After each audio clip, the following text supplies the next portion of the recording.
Hello, and you are listening to the Mantic Universe podcast.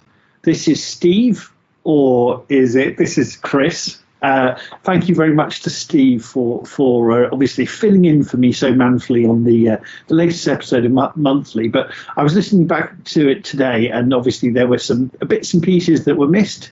But ultimately, I just missed talking to my friend about Mantic stuff. So with me is my good friend Clem. Hi again, everybody. So honestly, we're just going to just have a quick little chat, and it's sort of an encore, sort of what's the an epilogue episode. It's sort of a little bit extra. I mean, 2.5 hours, Clem, of MUP just doesn't seem like enough. That's not enough MUP. Yeah, I mean, we're considerate to you, dear listener. We know you have time-consuming projects that you want to get through while listening to our lovely voices, and you didn't get enough of that with the previous episode. So we're giving you just a little bit more. It's really fun, actually, as a listener, just listening and going, what are they talking about? But, that's the real listener experience, isn't it, Clem? Super. So let's have a little look then. So let's just, obviously there wasn't much in the way of sci-fi talked about because, we all know Steve hates sci-fi. So the summer of sci-fi. So I tried, you guys were talking about the cool Maison Labs sort of game thing. I actually, as well, I tried doing it on my phone and it wasn't working properly. And I remember getting frustrated and then thinking, I'll come back to this later. And then sadly, I never did. So I never got to, to really enjoy, I never got around to enjoying it properly. But it was very cool. And obviously the Night Stalkers are coming to Firefight, which is very exciting. And personally, I think it's one of those questions, Clem, where I think the photos probably aren't doing Mantic any good, which frustrates me if I'm honest, because I feel like we've addressed this point by now. But I know a lot of some of the models were painted, or maybe even all of them were painted by Angle, who's one of the best painters in the world. But it was that kind of brown colour, Clem, and I thought, and being completely honest, as you said on the MUP Monthly, the Night Stalkers are kind of cosmic horror, and that's really cool. And you can do, amazing, vibrant purples or whatever, and just doing this sort of brown colour. I was like, oh, yeah. I'm sure in person they look great, right? But as my personal opinion, I was disappointed to see them. I was so excited to see them, and then I saw them like, how am I not more excited by these photos? And it's just I found it a little bit frustrating, Clem. I don't know if you agree with me. Yeah, I mean, I still know those models quite well, at least the existing ones, right? Because I do have a Kings of War Night Stalker army. And I know those are great models, so I know I'll have a great time making a firefight small force of them for all the cool games we'll play together. But it's true that the pictures themselves, it's not the main thing that is selling the range, and ultimately that's kind of what you want, right? Like you want to have new people who might be keeping an eye on what's going on in gaming in general, or with Mantic in particular, and wait for the moment to jump in and say, oh, I really love those models, I like what they've done with the scheme, and then that's it. I'm just spending €100 or whatever, and I'm getting a starter box or I'm getting a strike force, and that's it. I get started. And sadly, I agree. I think the something is missing on how it looks, and it's not the fault of the models themselves. Like we both know they are great, and I mean, it's not completely lost, right? Because for the very particular example of my local community, I know one guy locally is buying them, and he's getting started with Firefight precisely for the Night Stalkers. I would argue, though, that I think he was already sold on the idea before anything happened, any picture, and the picture didn't necessarily help, which they should, and I'm not sure if they did in this case. Does that make sense? It makes perfect sense, buddy. I mean, to be fair, sort of when they had the unveil video on YouTube, there were a lot of positive comments under the unveil video. So I've got to say that much.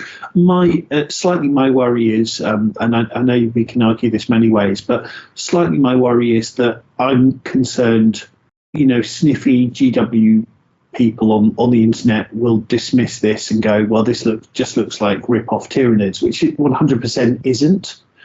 And I suppose they probably find something to complain about anyway, Clem. Yeah, I feel like it's too easy to dismiss as something it's not. I don't know what you think about that. I think, people will want to find something to say, like something negative to say about it, always will. Like even if it's justified, if not justified. So I don't mind so much about these guys.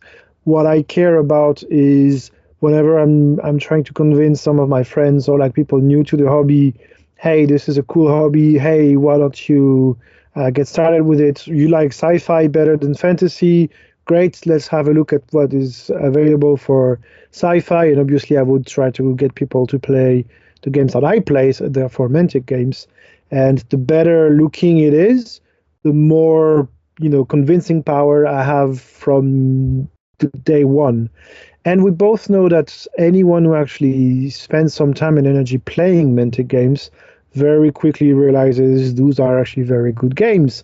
Or once you receive the plastic sprues that you've purchased, hopefully if there is no mispack in the box, which is another issue, sorry for the digression, that once you get the sprues in your hand, it's like, oh, those are actually very good models, right? Like it's not the head is split in 3 parts or I have the left leg to glue on the back. Like some latest GW kits are insane to assemble, and the details level is just way too much, and like it's not what I want in a model. So once you go through the first step, which is giving it a try, half of the battle is won already in the hiring new players. I mean, so yeah, anything that can happen to help it would be good, I think. Yeah, I'm totally with you, Clem. Anyone that actually gets through the door and gives it a go is going to be interested because the games are brilliant, right? Dead Zone and Firefight, they're fantastic games.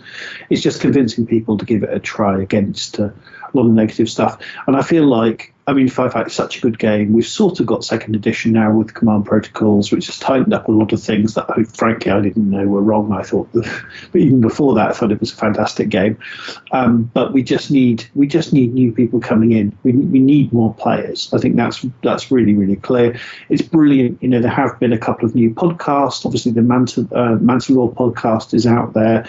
There's another Aussie podcast, Clem, and of course, for the life of me, I forget what it's called. Isn't it Controlled Fire? Because we already messed it up in the monthly, and I think it's Controlled Fire, the actual name. Thanks, Clem. Of course, dear listener, we really don't edit these bits out, as you know. So there's not, on the plus side, there's not a stack of mistakes we've hidden. This is just how it is. Me and Clem are well into our middle age now. This is going to happen with more and more regularity. But Clem, hey, one thing, I very much enjoyed their first podcast. I think we have to call it inaugural podcast now because we're fancy. One thing they mentioned, Clem, and we are by no means experts, but that you've got to say something controversial. But Plague and Marauders being the same army, they might have similar units in a way, but. So yeah, I jumped out of my chair when I heard that. Obviously, I was driving actually, so I didn't. Otherwise, I wouldn't be here, because you know how the German autobahn is. No, so they've added some details to give more explanation about what they meant, and in that, which is if you're trying to do a competitive build, then you spam stuff inside mules. And that's about it, at least before command protocols, right? And in that regard, okay, maybe. But that's not necessarily what I'm interested in. And so the lists that I've played with and against for Marauders and Plague were quite different. And therefore, it's like, wait, why? Why would you say they're the same thing? So... yeah, ultimately, it's just, yes, they did have mules as troops on both armies, and mules were way too good, and so people who wanted to play competitively spammed them pretty easily. That's it. Okay, so they completely stand by their statement, having made an enormous caveat. Yeah, so it looks like one of the hosts still stands by it, and the other ones were like, well, I don't know, but that's part of the fun, isn't it? Yes, in as much as two carbon-based life forms are very similar. A shark and a giraffe. They're both made of carbon. Come on. Yeah, just teasing, of course. Purely friendly banter, naturally. Super. Good. Yes, but it was very much enjoyed their first episode. Very much looking forward to more to come. And our good friend Manuel very much pulled that trick of putting leapers in a mule and running it at my Forge Fathers. It's very nasty. And that was back in the day when the smoke was, troublesome for non-smoke players. But I believe that's changed now in Command Protocols, right? Yeah, it's entirely different. Like smoke works entirely differently now. And they've made a bunch of changes that give better options, I would say, even when you try to break the system and make very competitive lists. At least I haven't found new filth, or not to the level that was in the previous version. So I take it as a positive. But yeah. And Clem, how's your local Warpath universe story going that Vince was writing? So the Dead Zone campaign, you mean? Yes. So, because there are two things, right? Like there's, on one hand, the Rebellion Dead Zone campaign. It was the Rebellion I meant, yeah. Right. So this thing which is still ongoing, but I think people just have not met up to play too many games lately. I haven't myself, for example. In case you were wondering, my Dead Zone terrain is still not painted. I bought the right stuff now, but it is still I feel like painted. The episode you say that's painted, I feel like will be our final episode. Like, I don't know why, but it feels like if you ever get that done, something terrible is going to happen. But I tell you what I did do is I got all my Dead Zone / Firefight terrain out of the massive. It's like the largest, really useful box you can possibly buy, plus another massive box. Got it all out, and actually I just sprayed. Did the old spray, varnished it, and it's amazing varnishing. It's magic, but it just makes things look a bit better. And I just glued some bits that were falling off and stuff like that. So I just made it. Just in sort of an hour of fiddling around, just made it all a bit better, and I got it on the table, and then of course I got some Forge Fathers out, and I was just moving them around the board, going, "Oh yeah, this is cool, this is really cool." So I've got myself excited for sci-fi, and I don't know how we're going to manage it, Clem, but I'm excited for sci-fi this summer, which is handy. Yeah, I mean it's the right time for it. I'm also quite interested in it. I have done a small demo day for Firefight, and I had 4 new players, I believe. Wait, something like that. Some of them who were already decided. Yeah, I want to get in anyway, or like I already bought some models, and some who were kind of on the edge but curious about it. And so now it's kind of like the mission to keeping the seats hot, or like, what's the saying? I'm sure there's a saying in English, like you keep working on your piece, otherwise keep the pot warm. Yeah, keep the temperature up. Right. I'm not sure those are actually sayings, but that's what you mean. Right, yes. And now I can't even remember. I don't know what kind of crazy sayings go on in English anymore, Clem. I don't know what those crazy Brexit Island does. Who knows? You distanciate yourself from them, right? You're so much better. Maybe I'm not sure. But I feel like maybe leave it in. Clem, so you ran the demo day. What logistically, do you put 4x4s? How many points do you put down on the table? So we played on 4x4s, and I did 500 points per side. And so obviously for the lists, made them reasonably balanced and simple, but also still cool looking. And I did GCPS versus Plague, so 2 500 points of Plague and 2 500 points of GCPS, and then we had 2 tables in parallel. And yeah, it just works. I mean, it's some of the rule bits were probably gotten wrong because I basically let the players play on their own after a quick introduction. But it doesn't really matter, right? Like you still get the core idea of the rules, and the goal of a demo is not to teach every single rule perfectly. It's to give the first interesting taste of the game so that the person wants to come back and do a second game.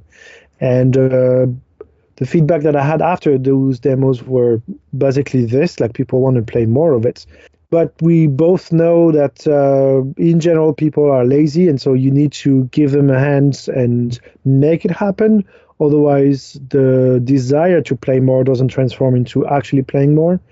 And so, yeah, I mean, it's the good old answer also to the topic of how do you maintain a community? Well, it's the same as creating a community, because you always constantly need to get players engaged and potentially new players, because you inevitably will get attrition, like some players move out of town or who knows, change jobs or get a kid or one more kid or whatever it is, and then they stop playing. And so you always need to keep people engaged with the game and give them occasions to play regularly, otherwise it just fiddles out. So yeah, that's kind of where it stands at the moment. I completely agree with you, Clem. It's a little bit like, not that I'm a gardener, but it's a bit like gardening. Is if you have this idea you're going to have this perfect garden and then you just stop. That's not what it's like. You're constantly working. You know, it's just an ongoing process. I think you're totally right. So you know, I think if you stop and go, right, we have enough players now, you're actually, without realizing it, I think you're going to be on the decline, because if you're not getting new people in, as you say, Clem, you will lose players. People will be busy, etc. We're up against an awful lot of other alternatives, right? People are very busy at the best of times, and there's never been more things to do. You know, people could be, instead of playing games with us nerds, they could be off spending time with their family, or, you know, watching Netflix, or there's literally infinite things they could be doing with their time. So keeping to the top of the priority, particularly these days when, you know, free time is at such a premium, right? We're all so busy.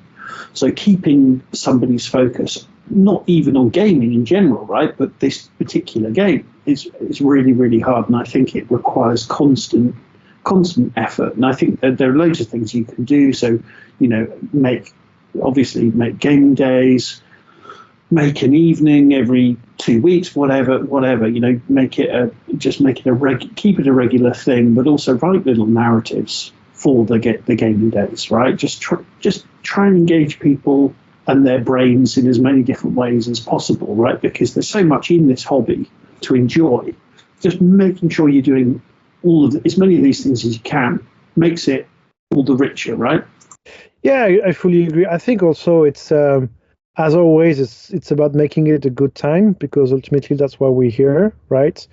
And you know what? I also thought more about, after the discussion with Mike, when he mentioned he has like a group of buddies that have been meeting up basically every week as much as possible for so many years. I'm like, yeah, that's one way to do it as well. Like, first get good friends, and then have gaming as one of the activities that you do with these friends.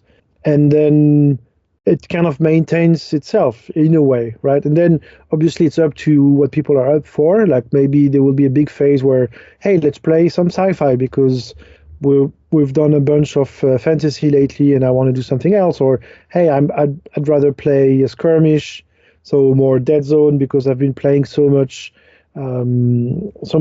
Kings of War lately that I want a bit of a change. Or, hey, I'm excited by those new models that came out, and so I made a new force and I would like to try it out. But ultimately, gaming is a social thing.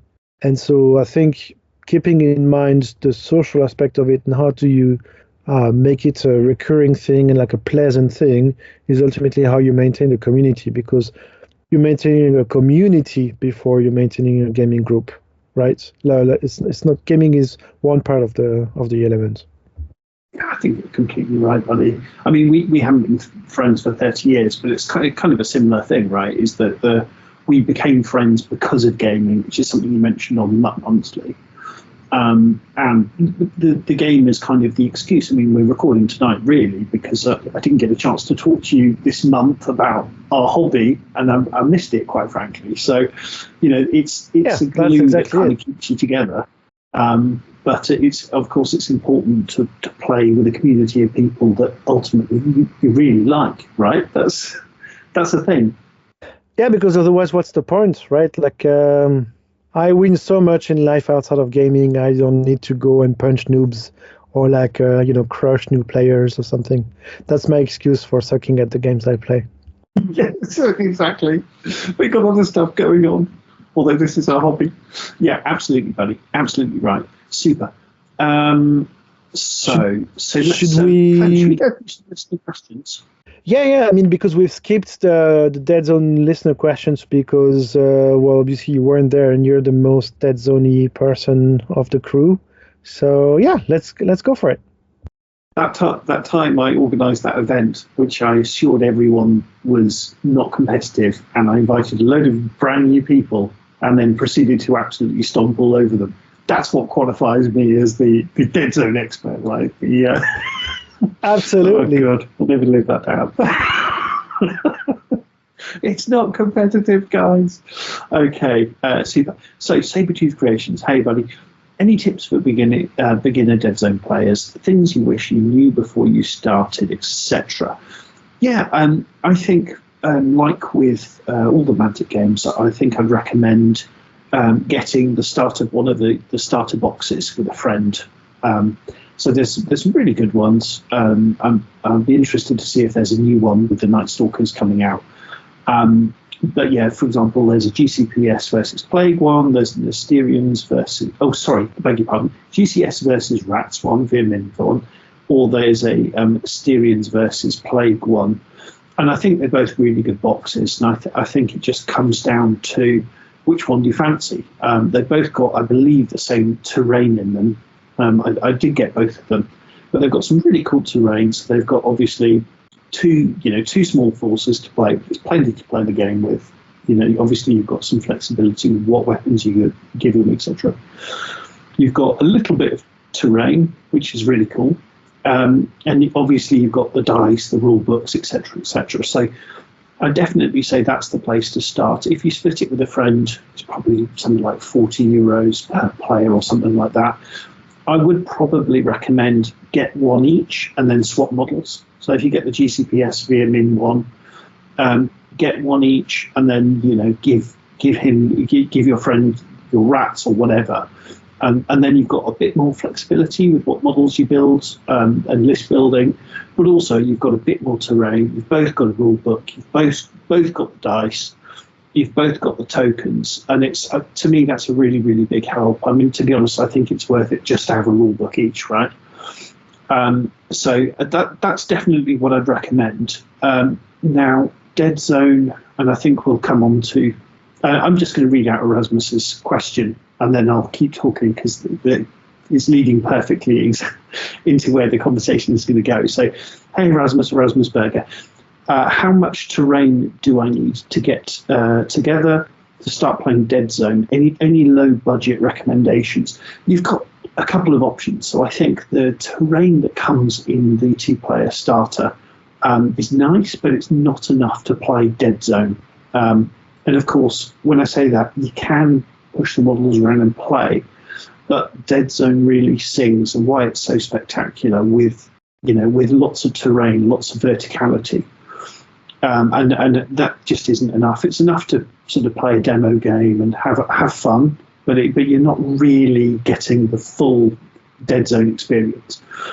It's hard to have too much terrain for Dead Zone, right? I think I agree with you that the 2-player starter sets are the perfect starting points, and so the tips for a beginner is just do it. Get a starter, get a couple of starters with a friend, and just start. Like, there's not much else about it, right?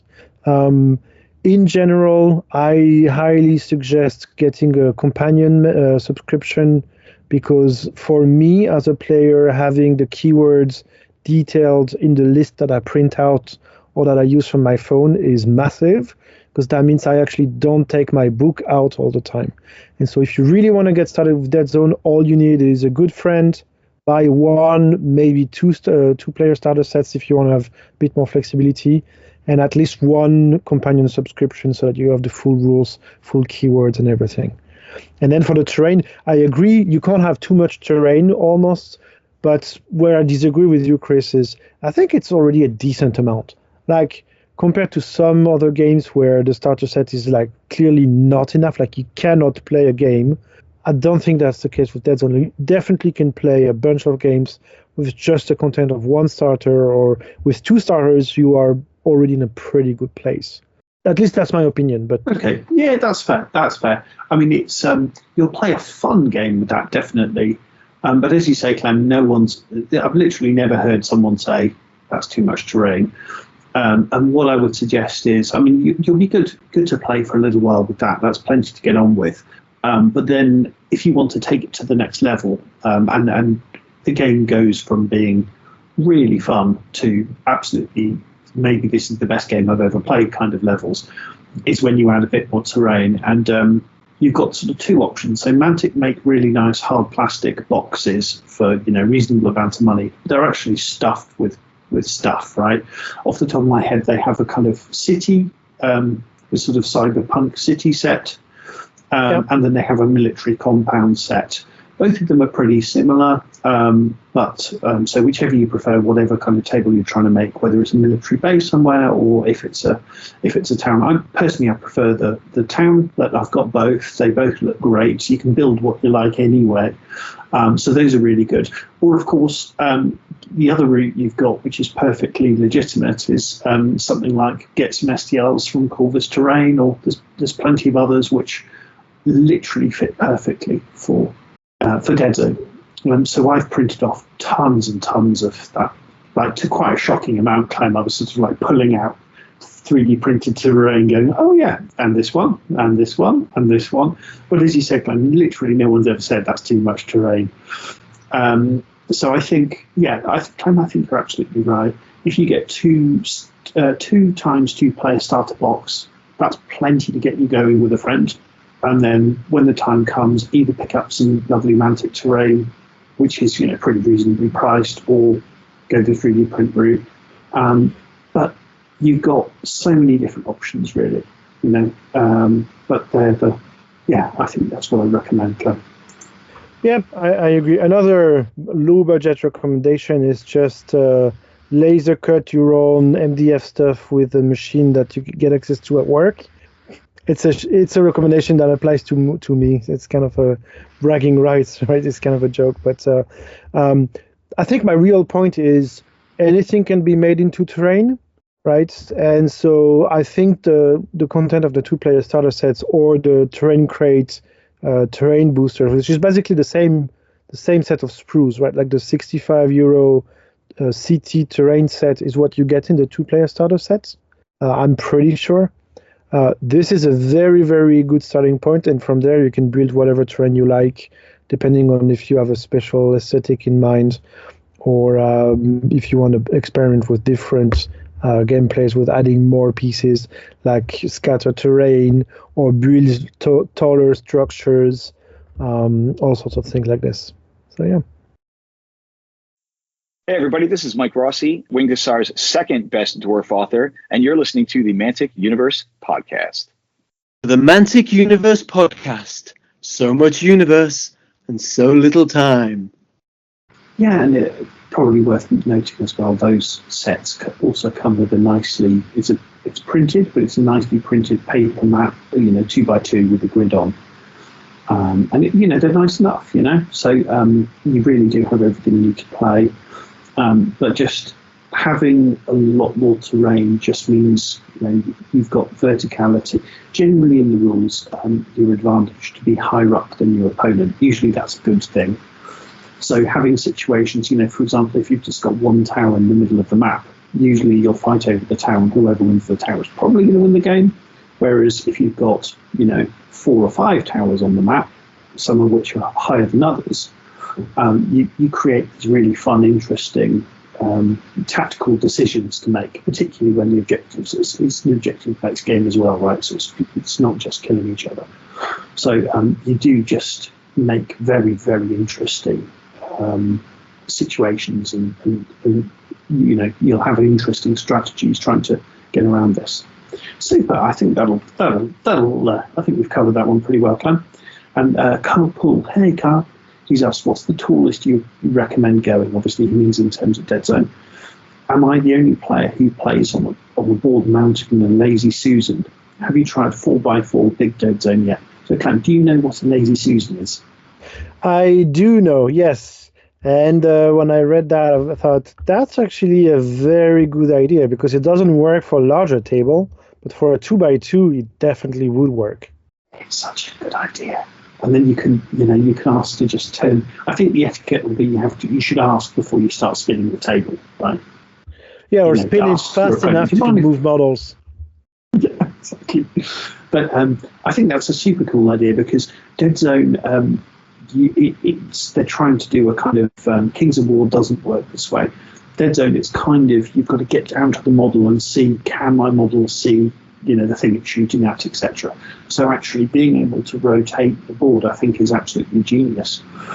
I think it's a really, really good idea. And when I find a suitable Lazy Susan, I think I'm going to do something similar. Is that the kind of thing you can make yourself? Presumably it needs ball bearings, Clem. What do you need to make something swivel like that? I mean, there are different approaches. The basic one is do like your microwave oven does it. So it's 3 ball bearings and then a structure to rotate a disc on top of it. That should already do the trick. And you could probably make it slightly fancier, but I'm sure there are models that you can 3D print, like multi-part 3D printable Lazy Susan. The standard roll bearing that people use for DIY stuff like this is roller skate ball bearings. It's like a very standard dimension, and they're very cheap and very easy to buy either online or in like any sports store or hardware store would also have them, I suppose. So yeah, I'm sure you can make something pretty easily. So Clem, instead of an army challenge or something, we can do our MUP build a Lazy Susan event. We're all in it. Yeah, really cool. Really cool. I think it's a brilliant idea. And Dead Zone on 4x4, I've not tried it. I imagine it's a lot of fun. I'd like to see that probably with multiplayer. So if we start playing, if I can get some people playing Dead Zone in locally, I can very much imagine us doing that as kind of a, get people to have a bit of a test game, get multiple people around and show multiple people at the same time. But yeah, just Dead Zone's just a really good game. But so is Firefight. So if you want to play with more models, it's also Firefight.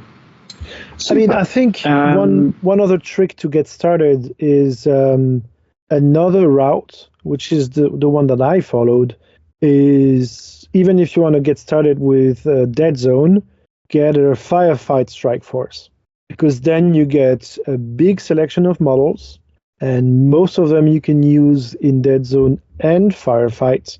Price-wise, it's also quite interesting. Well, when I started how they were called, like the Mega Forces, like the Warpath, the old school ones.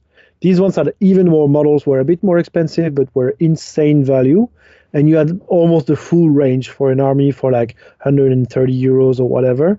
So I think those were really a nice way to get started, because then from the day one, you have almost all options to try out stuff in Dead Zone, and then it happens that you can also play Firefight with it, right? So that's I think that's another valid strategy.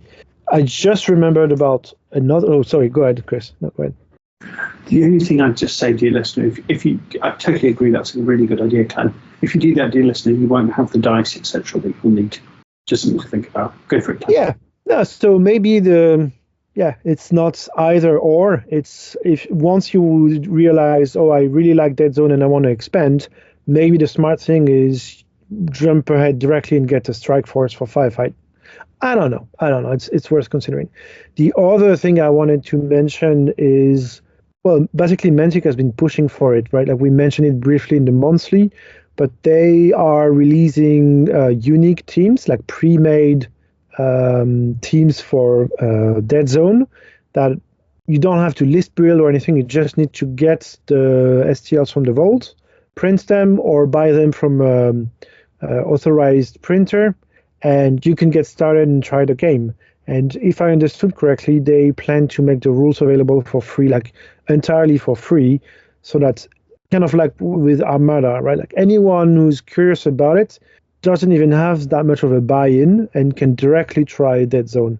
So that is another angle. If you have a friend who's not into tabletop yet, maybe you can print them one of those strike forces that have cool models and set story and so on and so forth. And it's basically instant noodles, right? It's ready to use. Just print it and put it on the table. Absolutely. I think it's such a great idea. Yeah. And I don't know, I mean, it's maybe not a topic for now, but I sort of, with GWs, the way they've been going, right, and the way that they're going to continue going, I really don't think we should take it for granted that 40k is impossible to fight against, because how many, when is the straw that will break the camel's back for a lot of gamers? What is the point people realise, okay, look, I need to try something new? I mean, we kind of mentioned earlier that our friends play Mantic games, so it's not just the question of that there's a better game out there. That I get that, it's not because, effectively, if you can't get your friends to come with you, if you're playing 40k, you don't like the game so much, but you love spending time with your friends. Well, if your friends aren't willing to give Firefight a go, I get it. You're in a tricky spot. But I think Mantic. I think we do need Night Stalkers to be a hit. We need more players for these fantastic games. Yeah, I think that's the ultimately I agree with you. 40k as a game itself is not something you cannot fight against or like compete with. I still stand by I don't think it's the right way to look at it. Like, obviously, yes, it's competing with it because this is a tabletop game and then people can play it or play Firefight or any other game instead. I think one of the strengths of 40k is also the marketing strengths, right? So someone kind of new to it who doesn't necessarily know people to play, they are much more likely to stumble upon 40k than they are to stumble upon Firefights. But then if you guys play the role of the ambassador and tell about the game to your friends or like to your colleagues or whoever you hang out with who might be interested in trying out tabletop, well, obviously they will try out the games that you play rather than whatever other game is out there, because you are their entry point into the hobby, right? So, yeah, I think that's how I would look into it mostly. That's a great point, Clem. Us as sort of Pathfinders or just Mantic fanboys in general, we're among our peers, right? So, if you're introducing something to one of your friends, obviously you're likely to be interested in similar things, right? You're going to want to spend time with your friend, right? As we were sort of saying earlier, this community building thing. So, obviously someone who is super passionate about a game, a silly game, tabletop game, it's hopefully going to go well if you're trying to get your direct friends and peers interested as well, right? And it's going to obviously build the kind of community you want to spend time with and play with, right? So, yeah, super plan. I think that's, we've done our best. I mean, I'm very much planning on doing more sci-fi stuff soon. I mean, even without the Mantic Summer of Sci-Fi, that's something I've been thinking of. Firefight and Dead Zone are such brilliant games. They deserve, honestly, I just want to play them. Honestly, it's not even a question necessarily they deserve to be played. I just want to have fun. So there's going to get some Brockers out at some point, Clem. It's going to happen. It's going to happen this summer. That's for sure. That makes sense, and I'm looking forward to murder them with cosmic horrors. various horrors. Hey, that's a good point, Clem. So I've acquired 3 ambush boxes for the Night Stalkers. What do?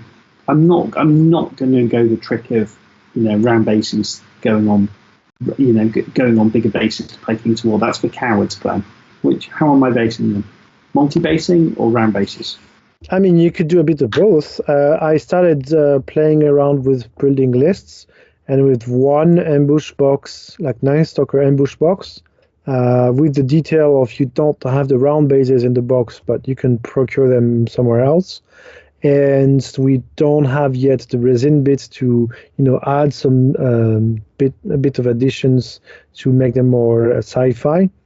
One of those ambush box gives you a 500 points army in firefight, and 500 points is a very decent starting point. And I think on the companion, but I've shared it on the companion. Yes, I've made that particular list public. So it's pretty easy to replicate. It's 16 or 17 models, I don't remember. And I think it's a very good base also if you want to build a larger Night Stalker firefight force. And so if I were you, I would round base one of those boxes and start have a starter force for firefight just like that. And then maybe get a strike force, or maybe get the 2-player starter set that is also about to come out for firefight, and then you get a bit more diversity of models, and then you can push to 750 or maybe even 1,000 points. I want to see the big flyer model in person because I'm not a big fan of the paint job, but I have the impression that the model will be very cool, and so I think I'm going to get one of these. And and then the 2 other ambush boxes, then you can use them with your Twilight Kin or do a small demo force for Night Stalkers. Why not? Who knows? This is a random point, Clem, and I don't know whether you agree with me on this or not. So I can see the logic of it, right? But for example, say firefight vehicles, right? So let's say the mule, for example. I understand the idea that you can have a few different variants. They're very, it's a vehicle that's ubiquitous in the universe. They're going to be everywhere, right? I like the idea of having a couple of variants per vehicle, but I feel a little bit like when you start to get command tanks or bombard tanks, or I feel like if you're using the same basic frame and just putting a small change on it, I almost feel like that's a little bit, trying to stretch it a little bit too far. How do you feel about that, Clem? Well, I mean, I haven't printed or tried out all of the additions to the mule yet. In general, I find them pretty cool. The one vehicle that I'm not such a fan of is more the Wolverine. And I much prefer, Corvus Terrain has a couple of vehicles I think fit better in the aesthetic of the universe. And to be honest, I can get behind both sides of the argument. On one hand, yes, it's the standard issue mule, and you will find it everywhere in the galaxy because it's just so efficient to build it, and everyone is trained with using it and maintaining it and so on and so forth, that it makes sense, and that it makes sense also that this vehicle can be customized with different kits, right? Like the command version, the mortar version, the missile launcher version, the whatever version. And on the other hand, that I could perfectly imagine that on a random planet, they have something completely different because whatever reason, right? They have a local industry and they have a different environment, different, requirements from their local planet. Rival corporation, yeah. Yeah, different corporations, and then they do something different. And so, in a way, I find it very freeing. I totally feel like any sort of sci-fi vehicle that I like, I can put it in firefight and kind of use some of the rules that exist for it. It sounds reasonable to me, and so I don't really have anything to complain here.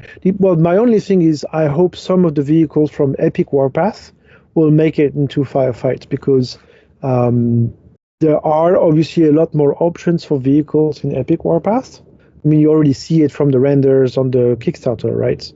And some of these, not all of these, but some of these I would love to see in Firefight. There are limits, obviously, to how many vehicles you can have at 28mm scale on a normal 6x4, but to have different options, even if you just still take one or two per army, I think would be pretty cool. Be really cool as well for Epic Warpath. I almost want them to pick. I think we had this conversation with Tom when he was on the pod a few months ago. We were talking about small scale Kings of War, talking about maybe setting it at a slightly different time so maybe Epic Warpath could be a little bit in the future where there is this massive conflict, because we know obviously there are conflicts between the races. But generally, I think they try and keep it as low cost as possible. So that's hence dead zones, strike teams, etc. So it's kind of a shadow war really, rather than going full blown battle. So it would just be, I think, narratively as well, it would just be super, super cool. And it might be, the Night Stalkers thing triggers an event that means everyone gets pulled into a massive conflict that no one particularly wanted, maybe. So that would be super, super cool. I'd really enjoyed that. Yeah, that sounds reasonable. At the same time, I think Matt made the argument that even a full Epic Warpath force compared to a planetary defense force is not that big after all. And so even like a 3,000 points Epic Warpath army in like engagement is still a skirmish on a planetary level. And yeah, I think that's point, fair. Yeah, good point. But it would be kind of cool if they went the other way and go, no, actually, this is a big battle. This is big stuff. That would be cool. Big mini stuff. Yeah, I mean, at that point, that's where a campaign comes into play, right? And there is a sci-fi campaign coming up sometime this summer.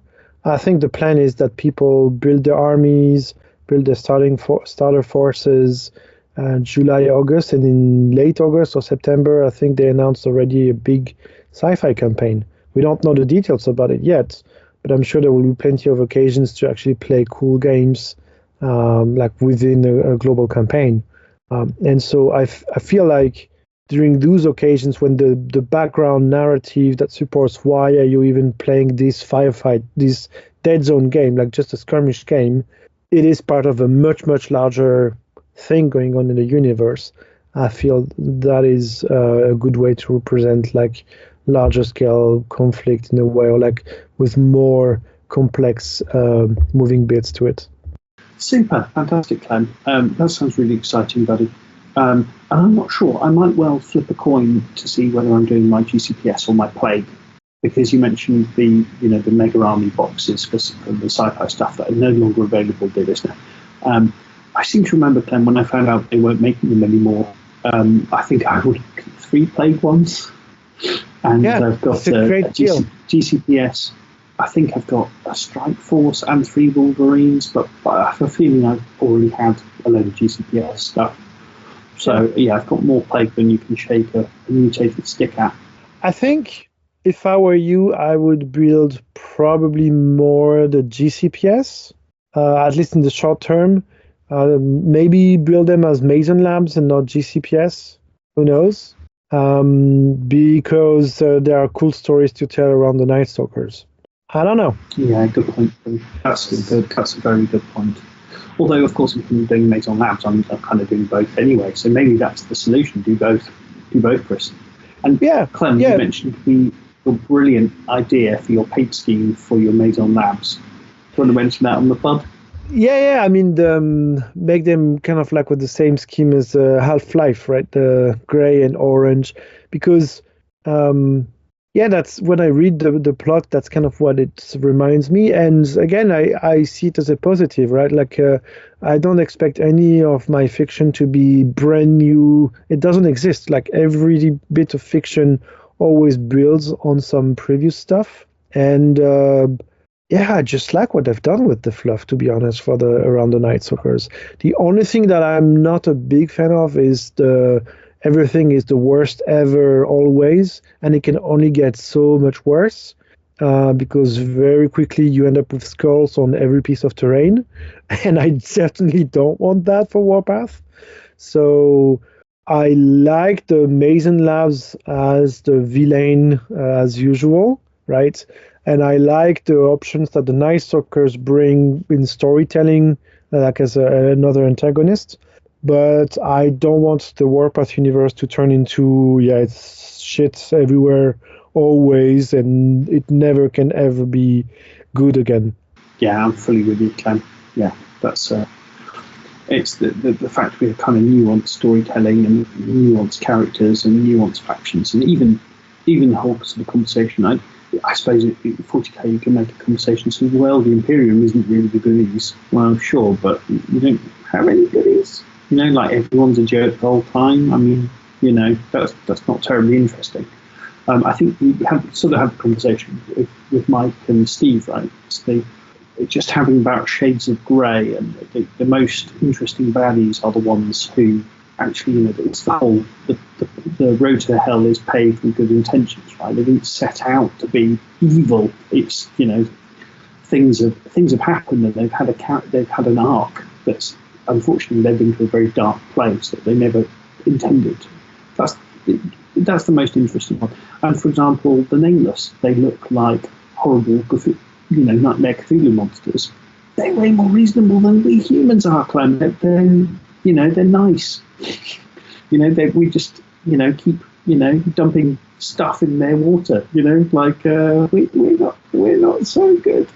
So I mean, I think they are nice also according to their own perspective in a way, right? Because from their perspective, totally, when they go to a new planet, well, it's a burning desert without water, and so the first thing they do is they terraform it or whatever form it to their hometown, and then it's an ocean planet, and then they can finally live a normal, peaceful life. Well, they had to murder and drown all previous life forms, but like they were just trying to make a nice new residential area, and for Bob to go on his 9 to 5, and that's it, right? It happens to have tentacles, and it happens to have tentacles. Bob gets a bit of follow-up mention. Bob the fictional. He's a recurring character in the pod. I very much enjoy that. If anyone would like to design for us a new logo featuring Bob, I would very much appreciate it.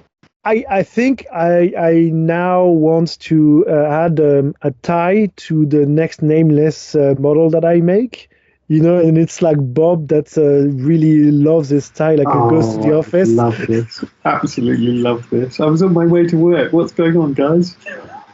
Oh, hey, Bob. How did your team get on last quarter? Oh, we did all right, Hit our targets. Good. Very good. And changing the subject completely, Clem, because we're pushed for time. Way. It's quite late, actually, dear listener, quite frankly, and it's very much a work night, as it always is, though, in fairness, because we're recording on Sunday. But Clem, we might. So I reached out to Ronnie again. I think this is fun to say on the pod. We might be helping Mantic at Essen this year, but turns out, Clem, us being human beings, and we live a long way away from Essen, we would need hotels. So that is potentially the sticking point. Ronnie's going to look, but hotels obviously are expensive in Essen during Essen Spiel. So how good a deal is Ronnie going to get? That is going to dictate whether we're helping Mantic at Essen this year. Yeah, I mean, just bring a sleeping bag and sleep under the table. Sleep in the back of the van that brought all the models to the convention. Isn't that how you do it? I mean, if I'm being honest, Clem, if it came down to is Mantic getting good value out of us, are we worth it? I'm going to say 100% no. But we would like to be there. We would like to be helping Mantic. If anyone asks, we speak German.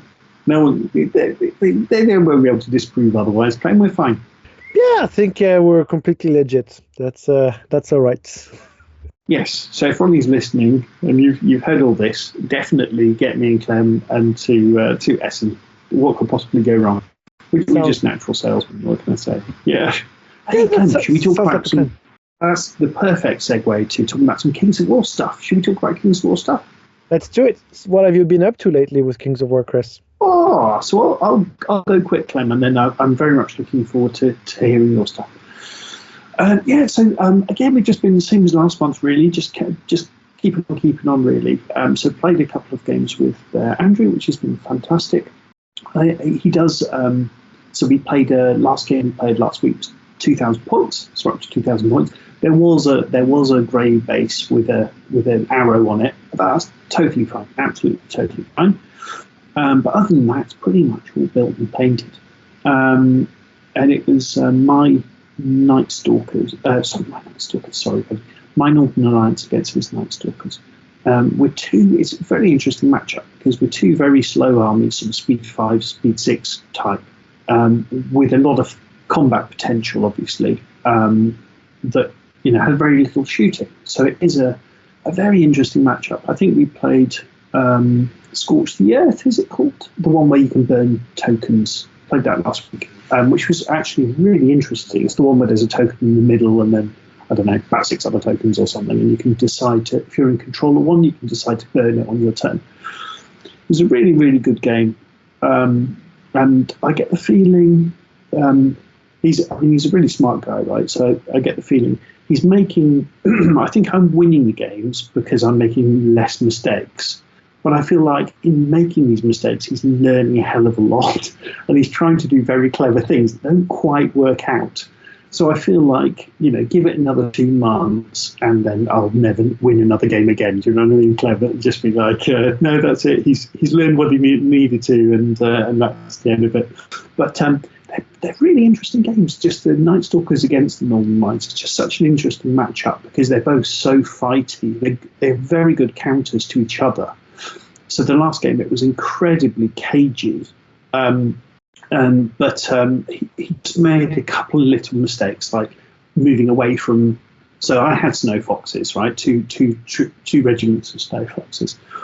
With one of them, I could run it into his far back corner and burn a point on turn 2 or whatever, and then he chased after them and killed them. But I'd already burned one of his points, which is very important. And then at a certain point later in the game, he wasn't quite within his regiment of scarecrows or doppelgangers, wasn't quite within the 3 inches he needed to be. So he accidentally, it wasn't like he mismeasured. Otherwise I'd have said, no, just move the model. He moved his unit slightly away from the point, which meant that my other regiment of snow foxes could just run on that point, burn it, and then that's pretty much the game lost, to be honest. But yeah, just had a lovely, lovely time. So that's absolutely fantastic. And somebody has ordered, a new guy has ordered an ambush box of halflings. So he wasn't sure whether to go halflings or EOD, and I told him to go with his gut, because he saw the halfling models and went, wow, that's super cool. And then later he was like, well, maybe I like the EOD. I was like, no, go with your gut. And also I kind of explained to him I've already got EOD on me, so if you want to borrow it any time, you're welcome to, so you can play that as well anyway. So that's really cool. I'm Scott, aka Palette of War. Welcome to Mantic Universe Podcast, and check out my YouTube and Instagram. This is Fred, reminding you to visit the Kings of War forum, kowforum.com. No ads, no commercials. That's kowforum.com. And then this coming Saturday, so a couple of days from the time of recording, dear listener, 3 days, we've got a day. It's the first time we've sort of had a day officially in the calendar at Quest Hub. So 2 p.m. Quest Hub in Frankfurt will be giving demos. So my friend Caleb will be joining me for opening. A couple of people have already messaged ahead of time to say, hey, do I need to get a ticket, or, what's the deal? So that's very promising, Clem. So my goal for the day, I think, is just if I can get 2 people who are really interested and, are going to be, right, I'm buying some models, I'm doing this with you guys, I'm on this journey with you, then it would be an amazing success, to be honest. So it would be already twice as much as Ronnie asked you to do. So Exactly. Good point. That's how this is a pyramid scheme, right? If you guys just get 3 friends to do us to sign this contract, Andrew will be there for. Obviously, he's got got family and all other life responsibilities, so he'll be there for 6:30. So we'll see. I mean, I'm planning on being there as long as I can quite manage. Next week, my wife's actually away with work, so it's sort of a strange thing. And in a way, I don't want to have that time away from her. On the other hand, she's away for the whole week, so I feel like, well, maybe I deserve a bit of Kings of War time because I'm going to have the kids and work for a full week next week, right? I mean, it's one Saturday, right? It's always you always have to organize, like it's a team effort with your partner to figure out space to do some stuff that you enjoy, and it's not always possible, it's not always perfect, but sometimes you make it happen, and it's good. And I think you'll really have a good time anyway, so it's going to be worth spending the Saturday afternoon there. Definitely, you're absolutely right, and I think we're absolutely right to mention the whole, we have a life as well. We don't just, we do this as a hobby, and we do making the podcast as a hobby of a hobby. So we've got, believe it or not, dear listener, we've got proper grown-up responsibilities. Trust us, we genuinely do. Speak for yourself. Oh, good. Clem lost his job last week. Hasn't mentioned it yet. What a bombshell. No, I'm just have a very peaceful position, so no responsibilities or whatsoever. No, but yeah, I mean, it's as always, right? Like life's busy, and as you mentioned earlier, it's always balancing this versus so many other things. If you're really motivated by doing this particular event, even if it's not the perfect timing and so on and so forth, I think it's still worth going for it, because it's never the perfect time, right? Like there's always something else you could or should be doing instead. Yeah, you're completely right. And if you wait for the perfect time for anything in life, you'll never do it. It'll never happen. So it's just, making the best of what you've got. And just to finish, sorry, Clem, I think we'll have, haven't booked it yet, but I think my idea now is that kind of following on from this to kind of almost have 2 events. One is to have a 750-point ambush friendly, I'm going to use the word tournament, but you know what I mean by that, gaming day, with the people who are already in and have already built their armies. And then after that, I want to have a very beginner-friendly, maybe even a 500-point ambush day with the people, hopefully the hypothetical people we're getting through the door now, right? The guy who bought his halfling box, for example, and whoever else we can get in. So we were almost going at 2 speeds, and then hopefully after that, then we can go to 750 points of ambush with everybody. Quotes. Most of these people are hypothetical, right? And at that point, hey, we've got a little community, and we're doing it, Clem. We're doing it. Yeah, so, it's amazing progress compared to a year ago. I think, in general, I prefer 750 to 500, even if you do need a bit more stuff for 750. I feel like I would rather play with proxy and empty bases, but directly 750. Now you've said that, Clem, I think you're absolutely with everyone right. involved. I think you're absolutely right. Rather than split it, because the ultimate goal is to have a healthy group, and so you want to have everyone involved. And maybe some people are more advanced with it than others, but that's fine. Like, you still can play games together. And so I think I would try to keep it together. And that would be my suggestion. Yeah, I think I'll take you up on that, buddy. That makes a lot of sense. Super. And that's, I think that's me, buddy. Nice. Yeah, I think speaking of events, I have a bunch of stuff planned in June already, so I'm not sure I'll manage to do any significant gaming, like gaming days or something like this.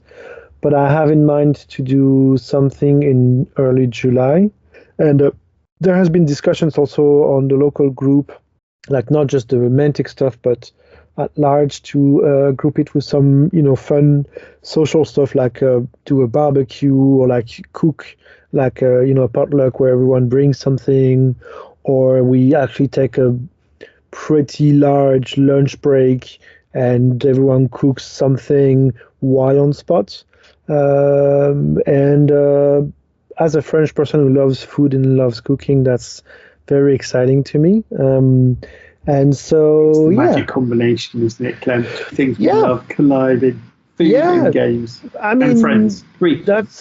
that's potentially very cool. Also, because the local gaming community that we have in Berlin is very international, like it's in the name of the group, like the International Tabletop Gaming Club.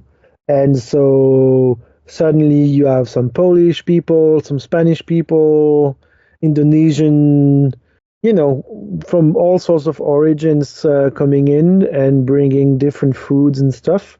That is very exciting. And then, of course, we can play games as well, just, to digest while doing something.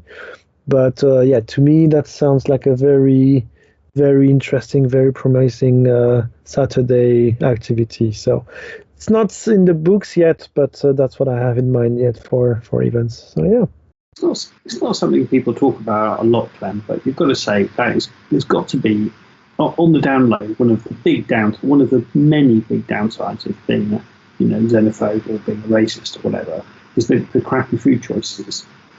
I mean, yes, and I think we've seen enough examples, like the most vocal homophobic, you actually find them in the gayest clubs secretly at night. So I'm sure the so many stories, right? Like the very conservative Christian, all the gays, and then you find out that they cheat on their wife with so many guys. So it's kind of like, guy, why don't you go to therapy instead of messing with everyone's life? But I'm sure for xenophobes it's the same. Like they still love their Indian food or their whatever, their doner and so on and so forth. So I don't know. Different topic. Dear listener, if this topic affects you, please don't write in. Very good. Let's move on quickly, Clem. I don't think anyone's noticed. I think we've gotten away with this. Yeah. No, it's fine. We can just move on and it'll be fine. I wanted to tell you more about the GT I went to also like in Warsaw because. We've talked about it beforehand quite a bit, right? And it was also exciting and scary in a way for me because I never really intended the Goblin Army, so the one I have been making this year, to be taken to a large event. And also my impression from everything I've heard and like also from chatting with Lucas, so one of the organizers of the event, my impression was that there would be very good players because they do an event, like a tournament every month. And I'm a firm believer that the way to get good at the game is to play often and regularly. And so I was both a bit scared because I thought I never intended to play this army and I'm kind of average maybe, so I'm going to get my ass kicked. But at the same time, very excited because I like a good challenge. And if I could, snap my fingers and make something happen for Kings of War, it would be for me to play every week with better opponents than myself, because then it's actually mentally really challenging activity, and I tend to enjoy those. So anyway, it was kind of a big thing in my agenda. It was really not the best time. Sorry, Clem. Yeah. Can I just interrupt you, buddy? So it's really interesting, right? Because in a few different ways you were going out of your comfort zone, right? So you weren't really sure of the goblins and you weren't really comfortable with the idea of getting the goblins ready that quickly even, right? So, you obviously then going to another country, it's 5 hours on the train. So kind of talk us through it. So you got the train in, you got into Warsaw, Hauptbahnhof, main train station. How far? So were you staying in a hotel or a guest house or? So I ended up making the choice to take a hotel room near the venue, although it's kind of on the outskirts of the city, because I remember when we went to Cardiff being exhausted after the event itself, and then let's say the commute, if I can call it that, back to the hotel was kind of a bummer. And I really enjoyed actually in Nottingham having a hotel within walking distance of the venue. although it's not necessarily the best area of the city or like the more touristic area of the city or whatever, it was very, very convenient. And so I did something similar here, although it was even further out from the city center. But then on a practical aspect of it, it was very simple because there was a direct public transport connection from the main train station to the venue and my hotel. So I just jumped on the tram, bought the wrong type of ticket, but that was fine. I didn't get controlled, so I was safe from it. And that was it. And there was very decent food in the hotel. Also for the first night, I arrived Friday in the afternoon, like late afternoon. And it worked out just fine on the logistics. And 5 hours by train does take some effort, but it's not that much after all. To go on a weekend somewhere, you can plan around it. It's not like driving. You can just sit on the train and read a book or watch a film or something. Can't you? It's, with technology, but stuff. It's a lot more relaxing to be in a train than to be in a car, for sure. And Clem, what was the food like? Did you try Polish dishes? Yeah, I had some, how are the dumplings called? Pierogies, I think. Is that right? Yes. Like potato dumplings or something? They had different types of fillings. They were really good. I mean, I've had them before in Berlin and also back home in France. But obviously, it was like kind of a random hotel restaurant, and they had really nice quality pierogies at least to me. Maybe a local would have been like, those are shit. Let me take you to the proper restaurant, and it would have been so much better. But, I often think that when I go to France, though, but just go to a little restaurant in a little town and try to think, oh, this is amazing. I'm sure the locals go, oh, this food is terrible. Yeah, but it made me happy. That's what matters, right?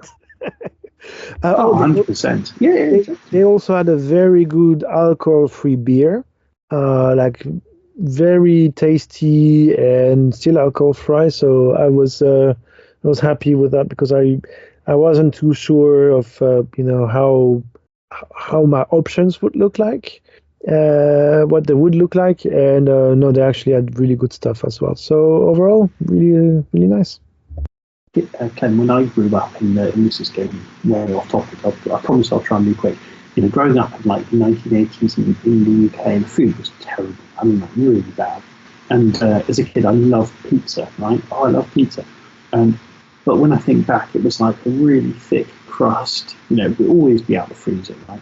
Thick crust, horrible quality cheese, sort of pathetic sort of pepperoni or something. And like, thinking back, it was awful, right? I loved it at the time, but it was awful. And then one day when I was probably 10 or something like this, we went on holiday to Geneva in Switzerland, and I had a pizza in a restaurant, and it arrived, and I just couldn't believe it. It was like, it's like thinking you loved cars and you've got like a Fiat Uno from 1972 or something, and then you see a Ferrari or something, and it's like, what? I had no idea this could be so good. I thought I loved pizza, and now I know everything I believe in is terrible. There we go. I mean, at the same time, isn't it amazing? It means there's a margin to discover new stuff, and even better, there's a whole new world out there, my friend. Already loved. I mean, how amazing is that, right? As long as you don't have to go back to the original version and never ever. Well, that's it. I had to go back. Yeah, that's it. I had to go back. And then wait for the quality of food to go up.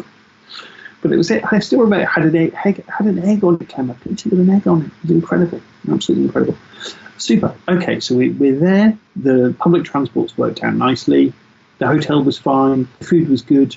Yeah, I mean, the logistics of it just worked flawlessly for me. So the one small detail is there weren't late trains on the Sunday, so I had to spend 3 nights there, and I took a train early morning on Monday. But hotel nights were very cheap ultimately, so it didn't make that big of a difference on my budget. But still, if I could change something, I would make it so that I can leave Sunday afternoon and be home late night or something. It is really nice to wake up in your own bed, isn't it, to be honest? rather than have to wake up super early and get the train back. That is really nice.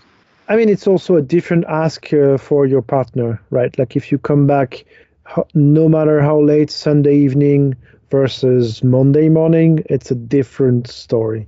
So that part was maybe the tiny detail. I could have taken a night bus, but then it turns into a nightmare, and I'm too old for 8 hours on a night bus. Too old for night buses. Oh God, jeez. Yeah. And then maybe we can switch to the games. I can tell you a bit. Yeah, exactly, buddy. Let's talk about the games. I think we've got more of a feel for the experience. But yeah, let's talk about some games, Clem. Yeah. So the first game we played a custom scenario from another tournament. I don't remember how it's called. Shroud of the Reaper, maybe. They have a bunch of custom scenarios. I don't remember. I think that's what it is. It's a very interesting one with sort of two areas, like two dominate areas around the center line. In the center position, one objective marker. And there is progressive scoring. So at the end of turn 3, 4, 5, maybe? Something like this. You do count the unit strength in each of the dominate areas, like 9 inches diameter dominate areas. And you score 1 VP if you have the majority of unit strength there. And so the progressive scoring was an interesting element to it. That's really exciting.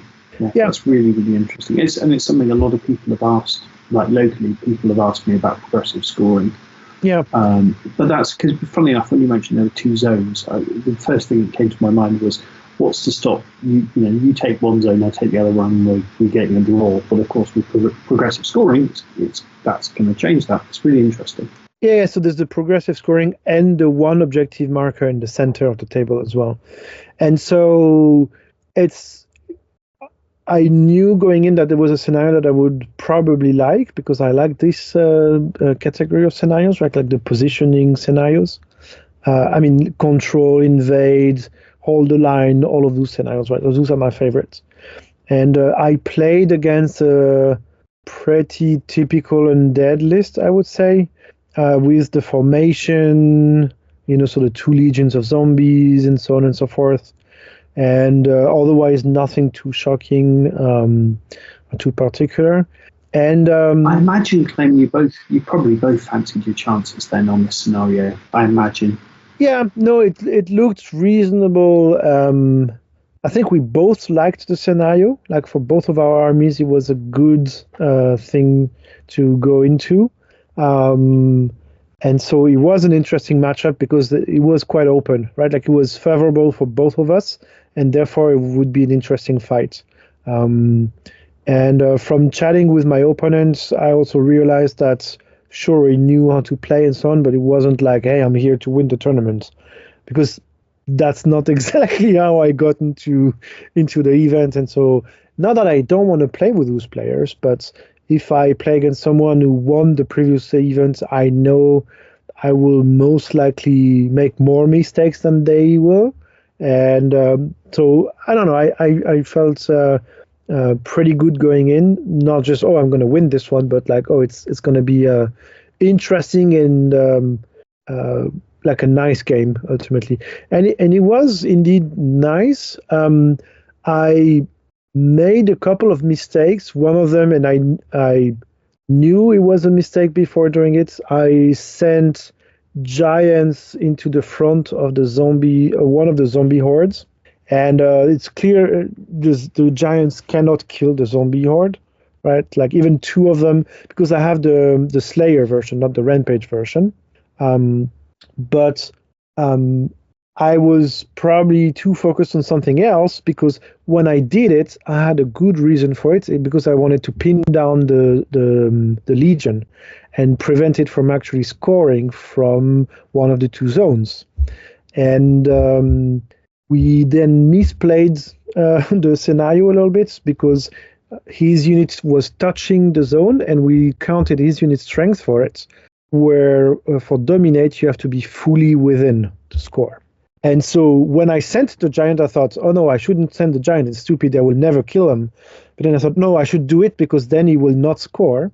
And then later, like 2 turns later, when it started to count the scores, I think my opponent didn't even cheat or anything. It's just we made a mistake, like a legit mistake, and he counted the horde for the unit strength. I was like, yeah, sure. I mean, you touch it, so it counts. And so my previous good decision, I forgot about it in a way. And ultimately, that's a real shame. That's a real shame, Clem. I think you're absolutely right. It's just one of those things. No one's to blame. It's just it's just a shame because it. And I think the fun part for me now is toward the end of the game, I was like, I was really dumb to send those giants. I knew it wouldn't kill them. Like, why didn't I ever do this? And then I couldn't remember. Yes, I had an actually very good reason to do it.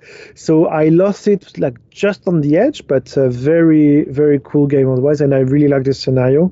And again, funny thing, like I remember thinking, well, 9 inches is way too big of an area because then everyone can score. It's like, no, if you play it correctly, it's got to be fully within. Yeah. Yes, it actually is. A big base will literally block off other models from getting in, right? You really can block your opponent from getting fully in. Yeah, really interesting.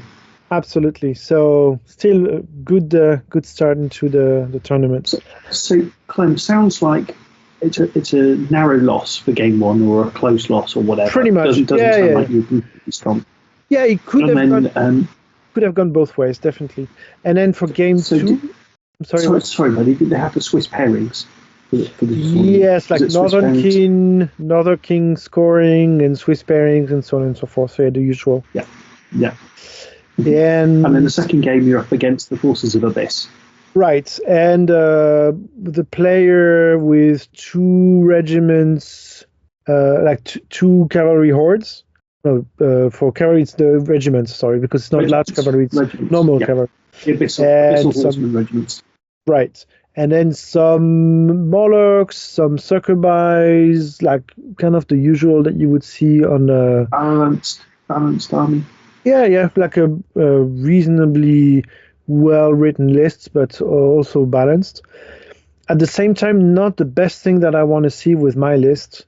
So I was a bit worried when we started. I don't remember which scenario we played. But I did the mistake of not killing his units. And so he had a bunch of units with a good amount of damage.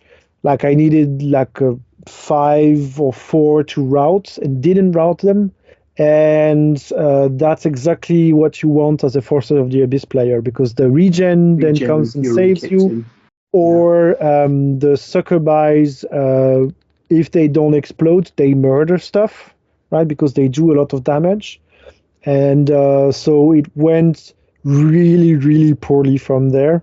And I think he basically tabled me, because I think I had 1 whiz left at the end of turn 7 or turn 6.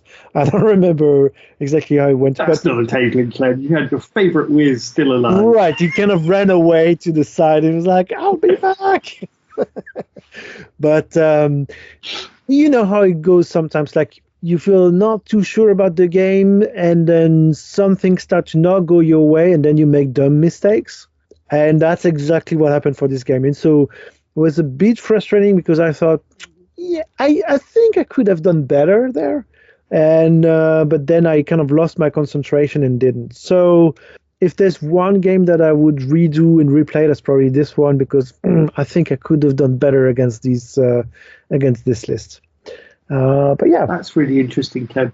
And I can just imagine the Wiz as well, just running off. Everyone else he's ever known, his entire tribe is dead, and he goes back to his cave all by himself and goes, "Oh, that was really close to a bad day." Then he's already forgotten all about everyone he's ever known. Don't care about them in the slightest. I'm okay, so never mind. I'll just find another cave, and that's my new home now. Exactly. Hey guys, are you looking for a whiz? Well, hey, wait a minute. What happened to the rest of your tribe? Oh, don't worry about them. They're fine. Absolutely fine. I don't even remember, if I'm honest. Right. That's exactly something like this. Yeah, but that's a really interesting comment, Clem, about when things start to go against you, and then you kind of like double down on the mistakes without really thinking about it at the time. Right? It's really interesting. Yeah, I think. Super. And then I think. Yeah, absolutely. So go for it. Go for it. No, it's just. I think playing it again, the outcome could be different. Like, I think I would make less mistakes. And I think it's also a lesson time and time again, even if things are not going too well for you, if you give up, then it's just going to go worse. And sometimes, I mean, we both know how balanced the game is. And sometimes, even if you have a hard time turn 2 or 3, you can come out on top at the end, or like things can, swing the other way after. But here, I think something switched in my hand, and I started to make a lot more mistakes instead of compensating or like keeping it up. And it was a valuable lesson as well. I think that's what makes the difference between a good player and a great player. And I think I'm a good player to begin with, but like being able to compensate when the dice are against you, or you realize you've made one mistake, how do you come back from it, right? And that's But also, buddy, you're absolutely right. But also, it's the difference between getting a close loss or maybe even a draw versus a catastrophic defeat. Because normally you're absolutely right. Because very often when things go against me at the beginning, then there's sort of a collapse, and that's the last thing you should do. Because as you said, we know this. The game can turn not just once but several times, like to the point where you think, I don't think I can win this game anymore, and you come back and win. It happens. It really, really does happen with this game. And it happens where you think, right, well, I've definitely won it now after everything, and then you end up losing it. So you're absolutely right. And I think probably play the objectives and just, and don't give up. And I'm sure you'll get much better results just doing those couple of little things. I think also what happened is I'm a bit stubborn, you might have noticed, and I made some mistakes. And I said, no, those were not mistakes. I will double down on this strategy and go even further into that direction. It was like, no, that was a mistake. Like, I've just thrown away 2 units. Well, I'm going to throw away 4 units now. Yeah, it's my strategy all along. I will prove you that it was totally worth it by feeding you more units. Goblins. This is Ronnie Renton, and you are listening to the Mantic Universe Podcast. This is Rob Fnuff from the Countercharge Podcast, and you're listening to the Mantic Universe Podcast. Yeah, so that's kind of what happened. But again, it was still a very interesting game and a good learning experience, I would say. I'm sorry, Clem, just while I think about it, was there anything particularly special or exceptional about the tables? Like, did they all look nice? Did they have a load of hills? Like, was there anything you noticed? Did they all have a nice theme? So they were well set up overall. I think the terrain pieces were larger in size than what I usually see, which I like. I think it's an interesting thing to have larger pieces of terrain. Otherwise, I think you could generally say they were more focused on playability than on looking nice. So the mats, for example, was green carpet, which is completely fine, but it's definitely every single table is green. And then like the terrain for the forests, for example, is also like a different type of carpet that is cut out with some trees put on top. And so it works perfectly well to play on a competitive level. On the aesthetic level is maybe not the most satisfying. I mean, I was completely happy and fine with the tables from a purely practical perspective. I think it's fair to say they weren't on the level of what we've seen in Nottingham, for example. But maybe they've got a bit more cash now to invest back in for next year. To I think they build up terrain also over time and so on and so forth. Like, it's a club that does a lot of stuff otherwise. So it's completely fair. And the placement is also good. If I had to pick one, I mean, usability, is more important in the tournament. It looks beautiful, right? You'd rather, if you had to pick one, you'd rather it just all work nicely, right? So, No, absolutely. Like, it's kind of the cherry on top, but you need to have the cake to begin with. And there was the cakes. There was a nice cake, and another time I eat the cherry, but not this time. Super. And sorry, Clem, you mentioned on the pod as well. While I'm interrupting, I'll keep interrupting. You mentioned on the pod that on the MUP Monthly, you sounded like there weren't as many players as you were expecting. Could you speak to that a little bit? Yeah, now I don't remember. I think there were 20. I don't remember if it was 22 registered and 20 showing up, or 20 registered and 18 showing up, something like this. And I was expecting more, like close to 30 players. I don't know where I got this number in my head from, but yeah, and the room, the venue that they have could definitely accommodate more players, and so that for me was maybe one. I wouldn't call it a downside, but like a sad aspect of the weekend, because they had a great venue, great people, great players. They had space for more. And so I wish there were just more players who could come. And I think a lot of the local players couldn't make it because, again, it's May. Like there's always life happening. There's loads to do, right? So I think that's one of the reasons. One of the reasons why there were a few people traveling from far. Like there were 2 fellow French players coming from southwest of France, so flying in. Nick Williams also flew in from the UK, and there was a guy from the Czech Republic also, I think, coming in, so another neighboring country. Well, you mentioned it, Clem. Wasn't it our friend Nico that won the tournament? Yes, so I completely crapped the bed as a Frenchman because number 1 and number 2 were French guys, and then number 14 is the other French guy. So I kind of, worsen the average of the French players. But no, they did great at the event. Yeah. Absolutely amazing. Super, Clem. So next game was you against the Salamanders. So, yeah, it was actually very nice to play this game because that's Lucas' lists. And so, I met up with him in Berlin. We've been chatting a lot about community building and so on and so forth. And so it's always fun when the random of the Swiss pairing gets you to play against someone you wanted to play with anyway. So that part was fun. The part not so fun is the list that this guy is playing.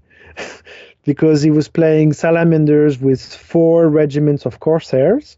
So I don't know if you've ever seen Corsairs, but they have a bunch of shooting attacks, like range 18, 12 attacks on 4s, I believe. And once they get into melee, they have crushing strength 1 or whatever. Like, they are very scary. They're pretty slow, but a lot of shots. And on top of that, they also like very efficient goblin killers. So they're it's not like they've got Crush 3 or something. They're not. They're very efficient. No.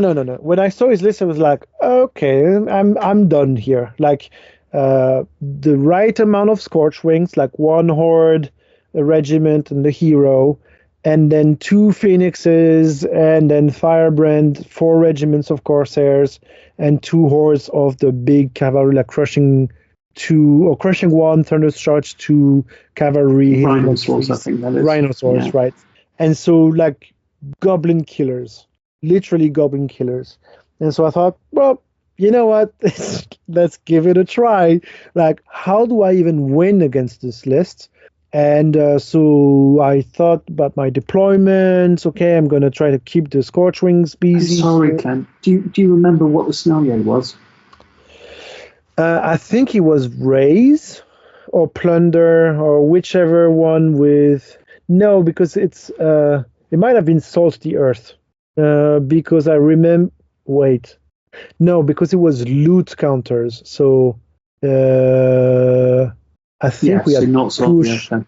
No, because I remember one of my plan was I'm going to keep a horde of goblins in my backfield as far as I can from everything else, and these guys he will not get.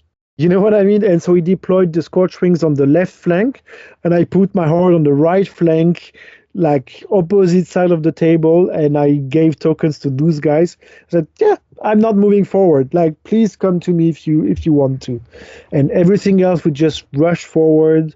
There was a nice forest that protected me from shooting a little bit. And so I tried to play around with this.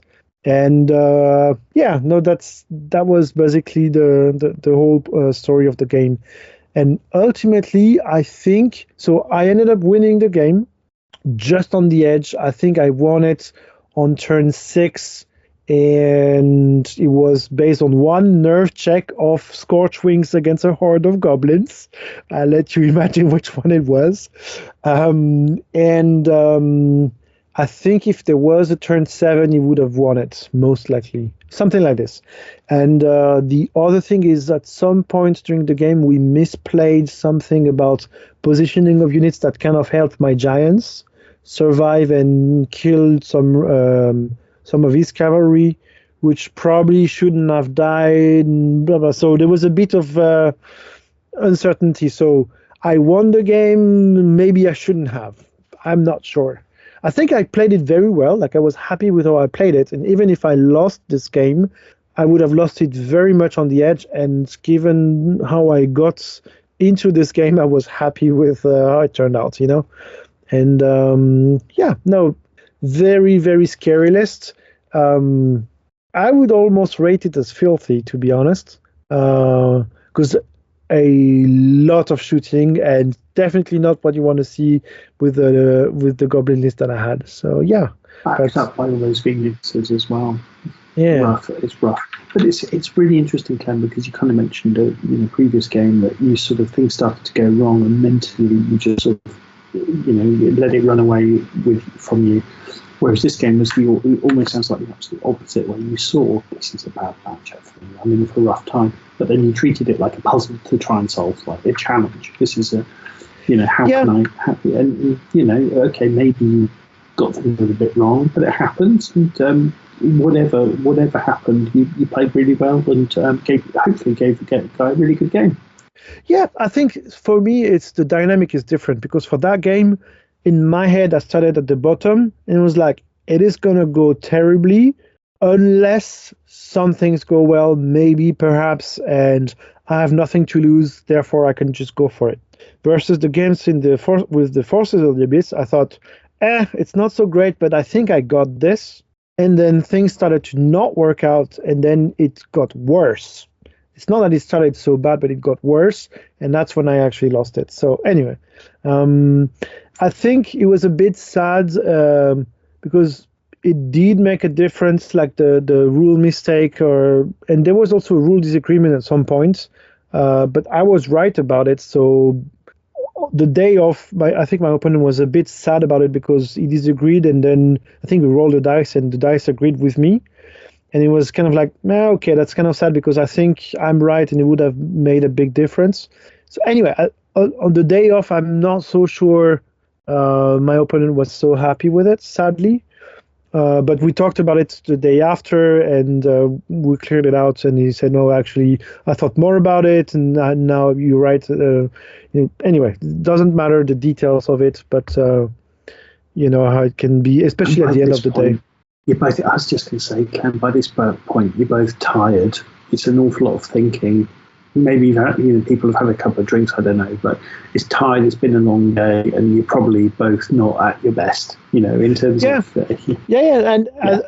These things happen. It didn't go sour at all. It's just, when you have a legitimate disagreement, and then it's not like you're trying to fight for it. It's just like, no, I'm pretty sure it's this way. Well, I'm pretty sure it's the other way. Well, let's agree to disagree and roll a dice. And you did the absolute right thing and roll the dice. Yeah, exactly. Was there a tournament organizer handy as well? Was there someone that you could have asked? Or did you He was the organizer himself. So, and the thing is... Of course he was. Yeah. So the thing is, there was the Clash of King champion is Polish, and he was participating in the tournament, right? He was there. Also, Nico and Celeste are the two other French players. They're also very experienced players. And the sad part, I would say, is that the French had one understanding of the rules, and the Polish had a different understanding of the rules. That's so interesting. And then, that's really interesting. Even if everyone has the best of intentions and the best will, it's hard to come up with a definitive answer, right? And I think Nick I think Nick probably was too busy with other stuff and he couldn't intervene at that point to kind of be, the neutral person in the middle. And also at some point, once you've been talking about it for 5 minutes and asked someone else and you still couldn't come up to a definitive answer, there's no point discussing it further, right? Like just roll a dice and move on. And that's what we did. Absolutely right. And even, no one got angry whatsoever, right? It's just you have to make a decision. The dice will decide for you, and then you can talk about it later. Handled it like grown-ups. Yeah, really exactly. Good. And Really that's good. exactly what happened. And it absolutely didn't sour the mood whatsoever, I think. So, yeah. Super, Clem. So then going into the Sunday, I guess, so then you had game 4 was against Dwarves. Was that Imperial Dwarves? It was Imperial Dwarves with a reasonably standard infantry-heavy list, like not so much shooting, from what I remember. Did he have the throwing mastiffs or whatever it is? He had a bunch of throwing mastiffs. Yeah, obviously throwing mastiffs on all of the units, but not that many. What are they called? The Rangers, I think, that shoot. He only had like one regiment of the cavalry guys, however they're called, and one dwarf lord on the large beast. Rock Riders, maybe. Right, that's correct. And I don't remember what scenario we played. I think maybe Hold the Line. I think it was Hold the Line. And it sounds like a good scenario for both of you, I would pretty guess. much, yes. I felt okay with the matchup initially because I thought on some things I'm faster than him, and so I can set the pace and I can position the battle line where I want it for, counting the unit strength at the end for Hold the Line. And basically that's what happened. I think also that game my opponent made the mistake of ignoring a blaster, and he took a blaster in the flank that did 3 hits. Like, I think I did 15 wounds or something stupid like this. It's like, okay.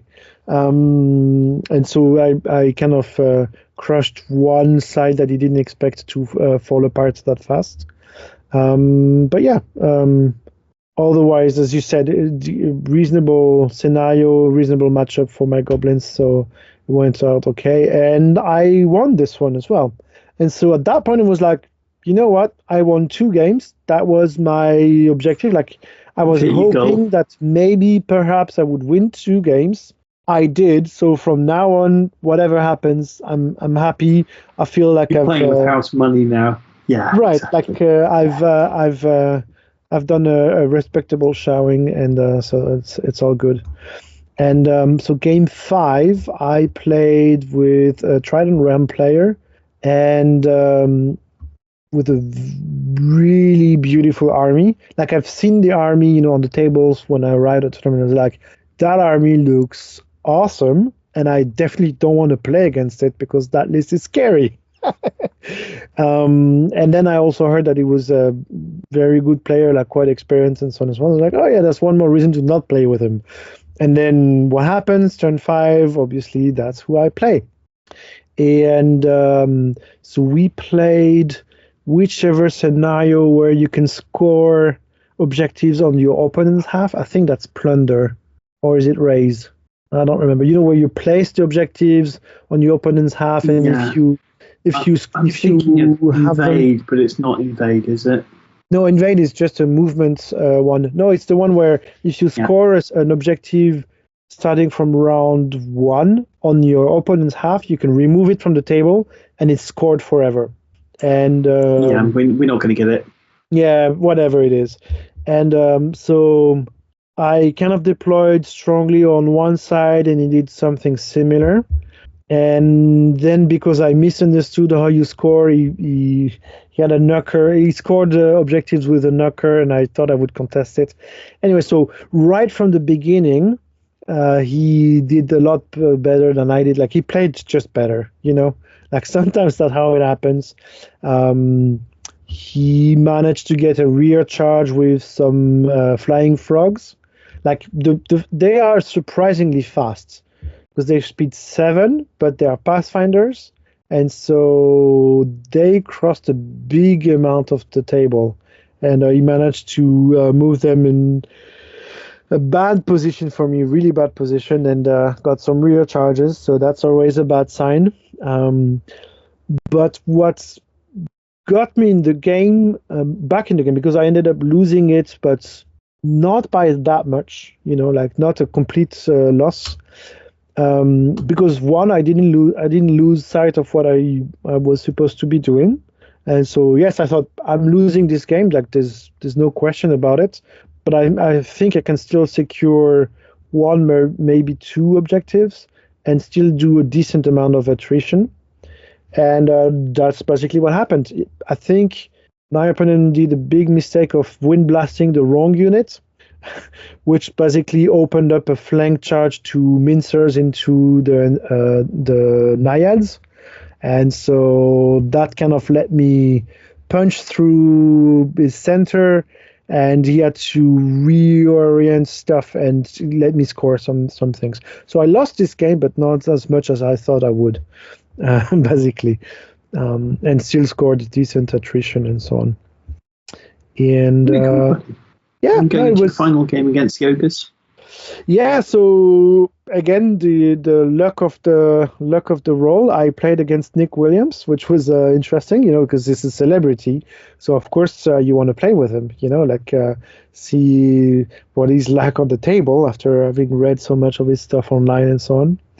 And it turns out he has a pretty scary list, like the good old usual ogres, like siege breakers, some warrior regiments.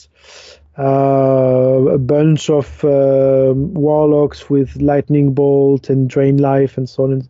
I think drain life and lightning bolt. And we played whichever scenario. I don't remember. Doesn't matter so much. And I thought I almost had it at some point. Like by the end of turn 2, I was happy. I could see, I felt good about myself because I could see that he was thinking very hard about what to do, which to me, that's a compliment, and that's enough. Good sign. It's a good sign. If a really good player doesn't just roll over me and has to think about what he needs to do to win, then I feel good about myself. I feel like I gave them an interesting game. As an opponent. Yes. I gave them a challenge. And then they teach me a lesson because he definitely found a way to crush through the traps that I had in place and so on. Like he found a smart and interesting way to go through it. But yeah, ultimately it was a very good game.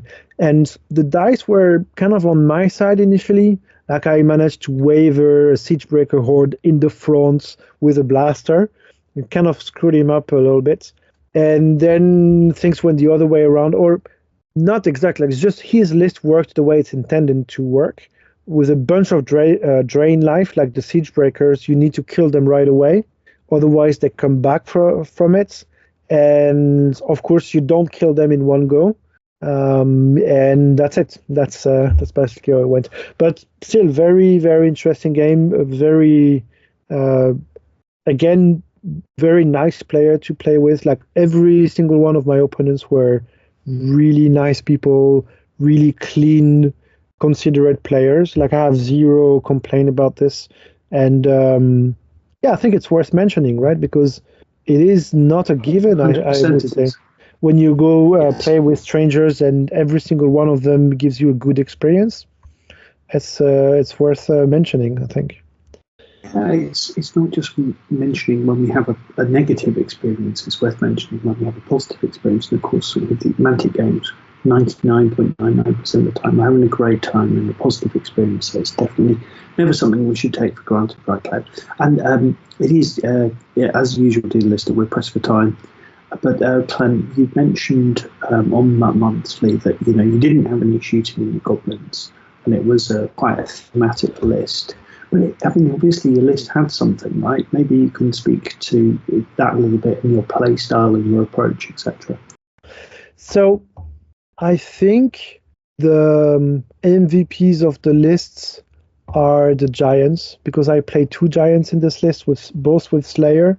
Although I might switch it, one with Rampage, one with Slayer in the future. And I only have 2 hordes of Rabbles. Like they're basically chaff, right? Although if you ignore them too much with the standard bearer that gives them Strider and a Banechant, sometimes if you're 5+ spikes, you can do a lot of damage with them. But yeah, ultimately there's nothing a lot stronger than the rest, and there's just a lot of them, you know. I also use weakness, so I have 2 wizards with weakness, and the weakness does make a difference. Actually, like it does give you just the amount of more survivability, like to your 4+ defense units. Suddenly, it feels like a 5+ defense unit for your enemy, and that makes a difference in critical moments. I think. And it feels much more thematic than heal, doesn't it? If the goblins are doing that. Yeah, absolutely. I actually much prefer it like this. I was advised to remove some of the stuff and use the formation instead, because the formation is really good. And I thought about it, but then decided against it. Like, no, I'm happy with how I built the list, and I don't necessarily need it to be the best it could be, like the most performing it could be. And I think it has the right balance of stuff. Obviously, with a more shooty meta, it would have been harder, right? Because ultimately, I only faced one army with significant amounts of shooting, so that was probably lucky. But overall, I think it's really a list I'm happy with, because it doesn't look like it, but it still has a fighting chance. You know what I mean? And to me, it's a testament to how good of a place the game is in, where at least that you look at and like, yeah, okay, why would you do this? And actually, no, it actually has a fighting chance. And I really, really appreciated that. So yeah, there you go. That's cool, buddy. I kind of feel a similar thing with my Northern Alliance list, to be honest, because it's mostly all foot sloggers. I think I've got 2 regiments of snow foxes in there, but I think a good player is going to absolutely destroy me, but they would anyway. And actually, I think on the down low, yes, it's a slow army, but actually, I'm going to kill some stuff. Like, you know, and I've got quite a lot of, to a point, I've got redundancy, you know, which, you know. Yeah, you will outgrind. Something I struggle with. Yeah, you will outgrind someone and also punch them pretty hard once you reach them. So if you position properly, you can do a lot. Exactly. So and I have my, you know, the elite Hearthguard guys. I kind of have them as the second line. So I think you're absolutely right. As long as I can actually get into contact with things, I mean, kill a load of stuff, might not win the game, but I feel, and I found it just in the test games really fun, interesting play style. And already I'm thinking about, particularly with my 2 regiments of dwarves, I'm already turn 1 and 2. I'm moving them. I'm thinking about, no, actually, they need to be over there at the end of the game, or even in 2 turns or whatever. So I'm already thinking about my positioning a lot more. So I think actually just playing this army is actually in a way making me a better player. And the other thing I noticed is I always use snow foxes as chaff, you know, and then occasionally they charge in the front of something. And I don't use them as chaff in the slightest anymore. Now I just use them as exocet missiles, which I shoot off on turn 1, and then turn 3 or 4, they're going in either they go after the objectives, or turn 3 or 4, they're going in the rear of something. And it usually something catastrophic. And because they've got nimble and pathfinder, they're really hard to catch for the opponent, you know. They are an amazing unit. They're one of the best units in the game, in my opinion. There's no question. Yeah, but I mean, the game, if the game last week, if that had gone to turn 7, they were going into the rear of either a horde of butchers or the bloodworms, or, you know, basically whatever I wanted. They were going in the back of whatever the scariest thing I needed to kill was. I think because they've got Pathfinder, you know, they're not doing great, but 30 attacks on 5s still. No, it does hurt. It definitely hurts, especially toward the end of the game. I think my undead army, so the one I have in 10 mil and that I'm now also making in 28 mil, has something similar, because I have 2 regiments of Soul River infantry, and so they are complete murder machines, right? But they are speed 6, no Pathfinder whatsoever, and so if you fail your deployment, you are in a very, very bad situation. And so I ended up playing that army quite a lot, actually, like the 10 mil army. And I think it taught me a lot about, just like you said, you must think about positioning, and because you're so slow, like speed 6 for your main hammer is actually very slow, right? And so you absolutely have to think, what do I want them to do during the game? And stick to this plan. Otherwise, they will just run around and waste their points. And I think it's a very valuable lesson in Kings of War, because if you have a faster army, sometimes you can make mistakes and compensate for them. You don't realize how much of a mistake it was. It's just you still do something. You could have done so much more, versus with a speed 6 unit or speed 5 units. If you make the slightest mistake, you will do nothing with that unit, and then you instantly recognize what you've done as a mistake, and that's how you make progress. And so, yeah, I think it's you made a very good point with your lists, and it's interesting to play this type of list as well. I'm looking forward to playing against a really grindy army as well, because I can put out an awful lot of wounds. And I'd be really interested. That feels like a real challenge. That's one of the key challenges, right? When I come up against forces of nature army or something that's designed to take wounds and grind, can I break the wood chipper? Before it makes me into wood chips. I have a suggestion for you, buddy. I have some goblins that probably would. Love to taste, like some mop-ups, like some squigs actually, who would love to feast on dead dwarves and free dwarves or whatever you have in your army, right? Like all of those frozen guys. All of it. They're not picky. They would eat all of them. So yeah, I think next time we meet up. It's stew anyway, isn't it? Absolutely. Next time we meet up, we have to play Northern Alliance versus Goblins. It's looking forward to it. That sounds awesome, buddy. Super. So, Clem, I think this isn't even a full episode of MUP, but I've had a lovely old time, Clem. Yeah. Anything you want to touch on before we wrap up? Not really. No, I'm just looking forward to playing more games, and I love talking about toy soldiers with a good friend. It's always a good time.